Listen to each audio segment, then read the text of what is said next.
3 वर्षांपासून बेपत्ता असलेल्या व्यक्तीचा फोटो हा मुख्यमंत्र्यांच्या जाहिरातीत पाहायला मिळतोय। बेपत्ता वडिलांचं दर्शन घडवा अशी मुलानं मुख्यमंत्र्यांकडे मागणी केली आहे। गेल्या 3 वर्षांपासून बेपत्ता असलेल्या व्यक्तीचा फोटो आता ज्येष्ठांना घडवणार धार्मिक स्थळाचं दर्शन या मुख्यमंत्र्यांच्या जाहिरात फलकावर दिसल्यानं बेपत्ता व्यक्तीच्या कुटुंबियांना आश्चर्याचा धक्का बसलाय।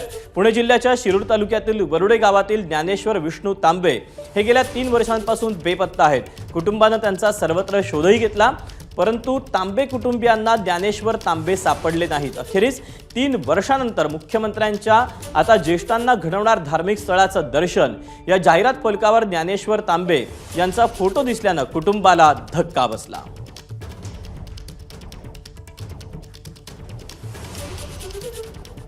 तेव्हा मुख्यमंत्र्यांनी ज्येष्ठांसाठी ही एक योजना जाहीर केलेली आहे धार्मिक स्थळांच्या बद्दलची, आणि याबाबतची जी जाहिरात प्रसिद्ध करण्यात आलेली आहे या जाहिरातीमध्ये गेल्या 3 वर्षांपासून एक व्यक्ती बेपत्ता होती, तिचा फोटो दिसल्यानं त्यांच्या कुटुंबियांना आश्चर्याचा धक्का बसला।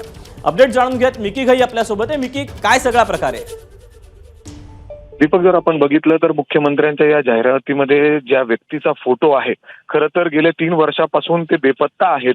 या संदर्भातली तक्रार देखील स्थानिकांनी त्या शिरूर येथील त्या जवळच्या पोलीस स्टेशनमध्ये केलेली आहे। सातत्याने त्यांनी वेगवेगळ्या ठिकाणी जाऊन जे पॅम्पलेट्स असतात ते देखील लावलेले आहेत, ते बेपत्ता आहेत। मात्र जर आता आपण बघितलं तर मुख्यमंत्र्यांची ही जी जाहिरात आहे ज्येष्ठ नागरिकांसाठी, या जाहिरातीवर थेट जो फोटो आपल्याला या ठिकाणी ते बाबांचा दिसतोय, ते बाबा गेले 3 वर्ष बेपत्ता आहेत, आणि त्यामुळे आता त्यांचे घरचे एकदम आश्चर्यचकित झालेले आहेत की मुख्यमंत्र्यांच्या या जाहिरातीवर त्यांचा फोटो नक्की आला तरी कुठून।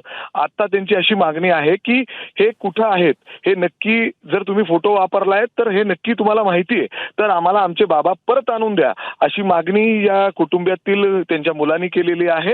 मात्र जर आपण बघितलं तर अशा पद्धतीने जे मुख्यमंत्र्यांच्या पोस्टरवर अर्थातच जे जाहिरात करण्यात आलेली आहे, ज्या व्यक्ती आहेत गेले 3 वर्षापासून बेपत्ता असताना देखील अशा पद्धतीने फोटो वापरलाय, त्यामुळं प्रश्नचिन्ह या ठिकाणी उपस्थित होत आहेत। आणि त्यांचे घरचे देखील आता जे व्यक्ती बेपत्ता आहेत ते नक्की कुठं आहेत हे सरकारला किंवा मुख्यमंत्र्यांना माहिती आहे, ते आम्हाला ते कुठं आहेत ते आम्हाला सांगा आणि त्यांच्यापर्यंत आम्हाला घेऊन चला, अशी मागणी ते या ठिकाणी करतायत। दीपक, त्यामुळे स्वाभाविकच या सगळ्यावर आता सीएम कडून किंवा खुद्द मुख्यमंत्र्यांकडून काय प्रतिक्रिया येते हे पाहणं महत्त्वाचं देखील असणार आहे। मिकी, धन्यवाद दिलेल्या सविस्तर माहितीबद्दल। दरम्यान जी व्यक्ती बेपत्ता आहे त्यांच्या मुलांची काय प्रतिक्रिया आपण पाहूया।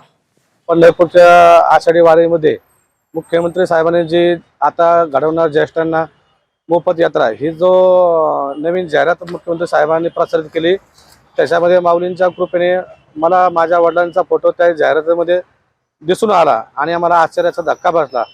शासनाने ही जी काही योजना ज्येष्ठ लोकांसाठी आणलेली आहे त्याच्यामध्ये मलाही शासनाकडनं ही अपेक्षा आहे की गेली 2-2.5 वर्ष ज्या वडिलांचा मी शोध घेत आहे त्या वडिलांचा शोध घेऊन मुख्यमंत्री साहेबांनी संबंधित मंत्री महोदयांनी त्यांचा शोध घेऊन मलाही माझ्या वडिलांचं दर्शन द्यावे ही शासनाला माझी हात जोडून विनंती।